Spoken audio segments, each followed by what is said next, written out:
ये हमारा एक केनाल का प्रोजेक्ट है। हम इस्लामाबाद में अपने एक साइट पे मौजूद हैं। आप ये घर देखें, ग्रे स्ट्रक्चर। बहुत सारे लोग जानना चाहते हैं कि उनके ग्रे स्ट्रक्चर के ऊपर कितना खर्चा आएगा, और जब ग्रे स्ट्रक्चर बना रहे हो तो किन चीज़ों का ख्याल रखना है आपने। हम इस वीडियो में आपको बताएंगे कि ग्रे स्ट्रक्चर पे क्या कॉस्ट आती है आपकी अप्रॉक्सीमेटली, और जब आप ग्रे स्ट्रक्चर बना रहे होंगे तो आपने किन चीज़ों का ख्याल रखना है। अगर आप इस घर को देखें तो इस घर का फ्रंट 50 है, 50 फीट घर का फ्रंट है, और ये कॉर्नर हाउस है। हमारी जो इसकी लेफ़्ट साइड है वो इसकी ओपन साइड है। अगर हम आपको कार पोर्च दिखाएं तो कार पोर्च में 2 बड़ी गाड़ियां खड़े होने की और एक छोटी गाड़ी खड़े होने की गुंजाइश मौजूद है। कार पोर्च के साथ हमने पूरी एक मेन एंट्रेंस लॉबी दी है, और अगर आप इस एंट्रेंस लॉबी को देखें तो 12 फीट हाइटेड डोर है यहाँ पे। ये इसका मेन एंट्रेंस है। इसका डोर जो है हर वक्त शेड के अंदर होगा, अंडर दी शेड, और आपको डोर की हाइट भी एक बड़ी मुनासिब मिल जाएगी। इस एरिया को देखें तो ये एक हमारा ओपन एरिया है जहाँ पर हमारे वाटर टैंक, सेप्टिक टैंक हमारे यहाँ पर बनाए गए। उस साइड पे हमारा सेप्टिक टैंक है, ये हमारा वाटर टैंक है, और वो हमारा रेन वाटर टैंक है। तो हमारे 3 टैंक्स यहाँ पर मौजूद हैं। बात होती है कंस्ट्रक्शन कॉस्ट की। हर बंदा बड़ा क्यूरियस होता है। हम इस वीडियो में आपको बताएंगे कि आपके घर के ऊपर कितना खर्चा आएगा जिस वक्त आप ग्रे स्ट्रक्चर बनाने जाएंगे। लेकिन हम आपको घर के थोड़े से फीचर्स के बारे में बताते हैं जो इस घर के आर्किटेक्चरल प्लान्स हैं। अगर आप इसको देखें, ये इसका एक लिविंग एरिया है। एक बहुत बड़ा टीवी लाउंज यहाँ पर मौजूद है, कुशादा। इसके साथ इस साइड पे देखें, ये हमारा एक ड्राइंग रूम आ जाता है। ये हमारा ड्राइंग रूम है। ड्राइंग रूम के साथ हमारा ग्रीस किचन भी आ जाता है, और साथ किचन भी आ जाता है। यहाँ से हमारी वेंटिलेशन। फिर हम अपनी स्टेयर लॉबी में आ जाते हैं। स्टेयर लॉबी हमारी डबल हाइटेड है, और उसके साथ अगर हम ये देखें तो MS का स्टेयर केस लगाया गया, जो कि एस्थेटिकली बहुत खूबसूरत लगेगा फिनिश होके, जिस वक्त इसके ऊपर हम ग्रेनाइट के स्टेप्स लगाएंगे। ये डबल हाइटेड लॉबी है। इस वक्त साइड के ऊपर सीलिंग का काम जारी है। जिस वक्त हम आगे आते हैं तो ये हमारा मेन किचन, ओपन किचन है, और इसके साथ हमारा एक पूरा ग्रीस किचन है जो कि पूरा एक वर्किंग किचन है, जिसके अंदर हमारा काफ़ी बड़ी स्पेस मौजूद है। तो अगर आप मेन किचन के सामने देखें तो इसको एक डाइनिंग एरिया के तौर पे भी सर्व किया जा सकता है, बिल्कुल किचन के सामने, और एक लिविंग स्पेस भी छोटी सी बनाई जा सकती है। तो बड़ी प्रैक्टिकल इस घर का आर्किटेक्चरल प्लान है। जब हम थोड़ा सा आगे जाते हैं तो हमारे लेफ़्ट राइट हमारे 2 बेडरूम हैं।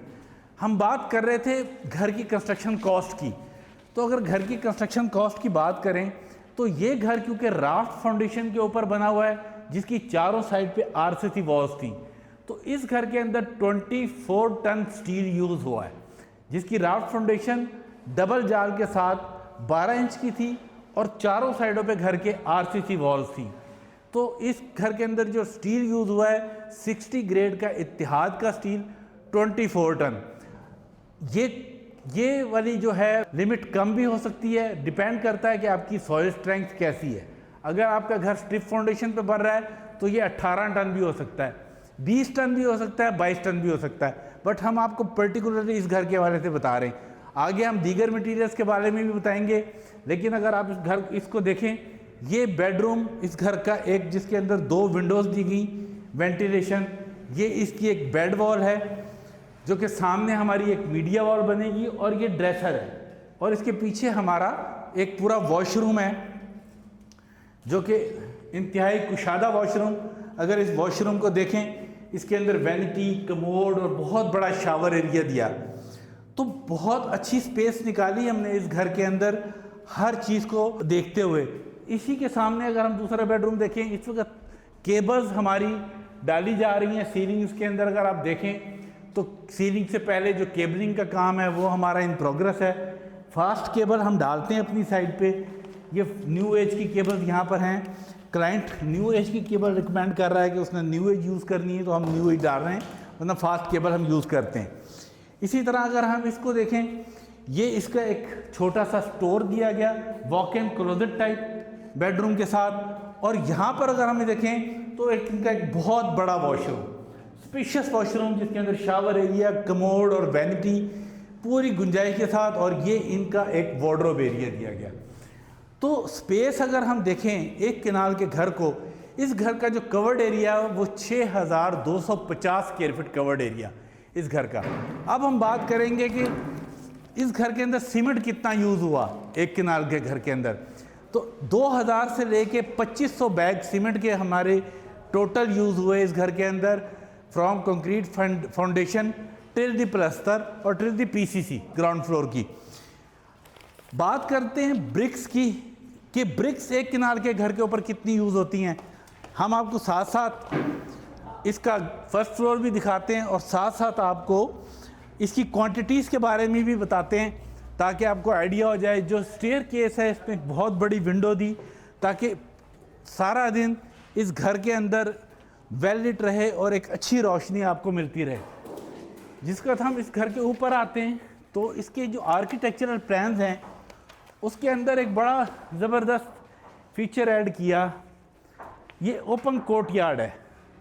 अगर आप इसको देखेंगे तो ये आपको एक पूरा ओपन कोर्ट यार्ड मिलेगा जो फ्रंट से ओपन है, साइड से भी ओपन है, ऊपर से भी ओपन है। यहाँ पर आप आउटडोर फर्नीचर रख के इवनिंग में फैमिली के साथ 5 से 6 लोग आराम से बैठ के आप यहाँ पर टी कॉफ़ी एंजॉय कर सकते हैं। इसको बड़े अच्छे तरीके से डेकोरेट किया जाएगा। जब हम इसका इंटीरियर डिज़ाइन करेंगे तो इसको पूरा डेकोरेट करेंगे। साथ ही हम दिखाते हैं आपको इसका एक बेडरूम। इसके जो फर्स्ट फ्लोर है यहाँ पर आपको 3 बेडरूम मिलेंगे। ये एक प्रॉपर बेडरूम जिसके अंदर सीलिंग का काम कंप्लीट हो गया और यहाँ पर हमारा वार्डरोब एरिया आएगा। इस एरिया में हमारी वार्डरोब बनेगी और ये इनका वॉशरूम। अब हम बात करते हैं कि ब्रिक्स कितनी यूज़ हो जाती हैं एक केनाल के घर में। 90,000 से लेके 1,10,000 तक ब्रिक्स आप यूज़ करते हैं। हमने जो ब्रिक्स यूज़ की वो बहुत अच्छी अव्वल क्वालिटी की ब्रिक्स थी और वो तकरीबन हमारी यूज़ हुई यहाँ पर 95,000 के करीब। मैं आपको एक अप्रॉक्सीमेट फिगर बता रहा हूँ कि ये समटाइम 1,10,000 तक भी चला जाता है, डिपेंड करता है आपकी वॉल्स कितनी हैं और क्या है। ये किचन कैबिनेट दिया गया, ओपन किचन यहाँ पर बनेगा, सिंक, यहाँ पर छोटा सा काउंटर और ये एक लिविंग स्पेस। घर में स्टोर की ज़रूरत हमेशा होती है तो इस घर के अंदर एक स्टोर भी मौजूद है बिल्कुल फ्रंट पे। अगर इस रूम को देखें, ये 8 बाई 8 का रूम है जो कि एक स्टोरेज। इसी तरह ये हमारी लॉबी है। लॉबी में हमारे राइट और हमारे लेफ़्ट 2 हमारे बेडरूम मौजूद हैं। तो टोटल 5 बेडरूम हाउस। ये अगर बेडरूम देखें तो ये एक बड़ा बेडरूम जिसकी कि ये बेड वॉल बनेगी, इसके सामने मीडिया वॉल, इसकी साइड के ऊपर हमारा वार्डरोब एरिया आ जाएगा और सिमिलरली ये हमारा वॉशरूम आ जाएगा। अच्छा, हम अगर इस स्ट्रक्चर के हवाले से कोई पर्टिकुलर बात अगर हम आपको बताएं वो ये है कि ये structure wall to wall structure है। जैसे नीचे 2 बेडरूम हैं इसी तरह सिमिलरली ऊपर 2 बेडरूम हैं। जैसे नीचे 2 वॉशरूम हैं सिमिलरली ऊपर 2 वॉशरूम हैं।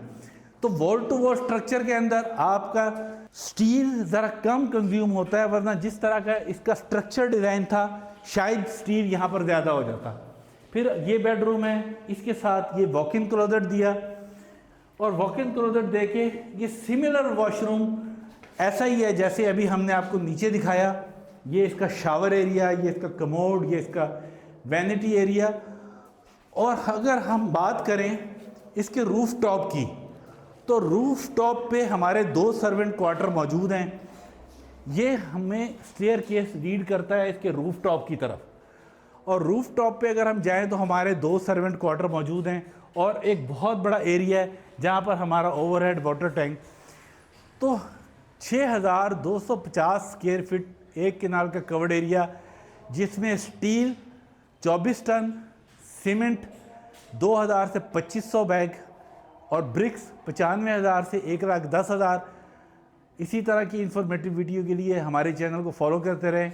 हम आपको मज़ीद इन्फॉर्मेटिव वीडियोस आपको शेयर करते रहेंगे आपसे। Thank you very much.